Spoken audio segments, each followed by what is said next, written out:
David Allen woke drenched in sweat, his hands trembling as the remnants of a violent dream slipped away.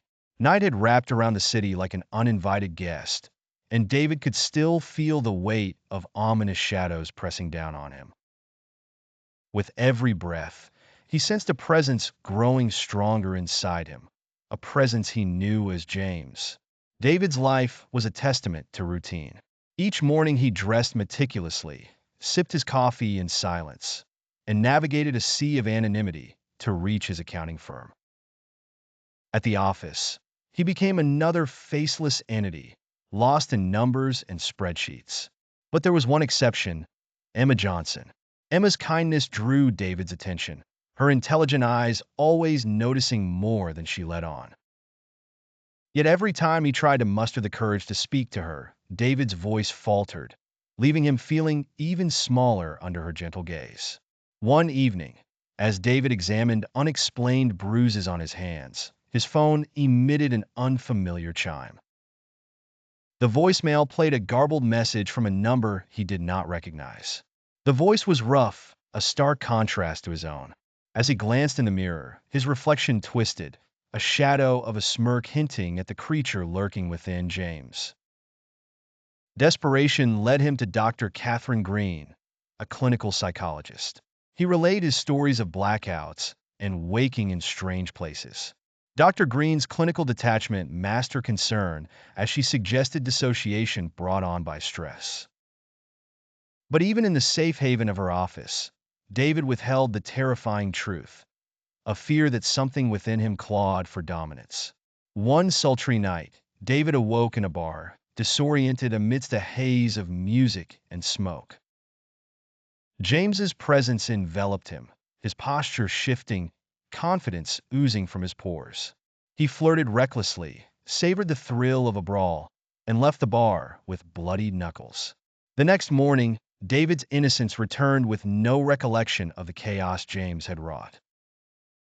The unraveling of David's psyche continued.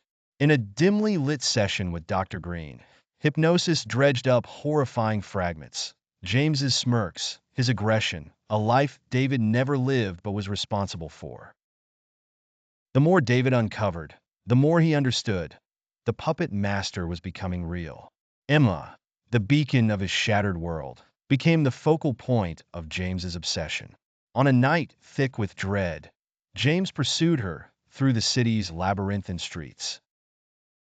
As he approached her door, David wrested control just long enough to flee, leaving Emma confused but unharmed. Detective Turner prowled crime scenes, piecing together acts of violence echoing James's temperament. Witnesses recalled a vague likeness to David, but a spider's web of inconsistencies shielded him from direct suspicion.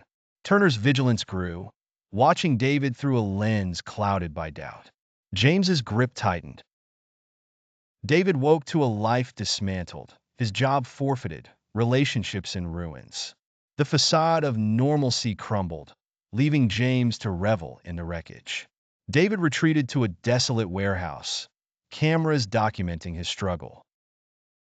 Confronting his own reflection, he saw James's malevolent glee as the barrier between their worlds fractured. Dr. Greene's final discovery, a journal inscribed in a trance-like state, chronicled James's ascendancy. Her attempts to save David were met with icy indifference as James answered her desperate call, declaring David's demise. The stormy night found James at Emma's apartment, intent on severing David's last tether to humanity. A fierce struggle ensued, Emma's wits her only defense. For fleeting seconds, David resurfaced, begging her to flee, his voice drowned by James's rage. Their confrontation led to a dark bridge, rain whipping across their battleground.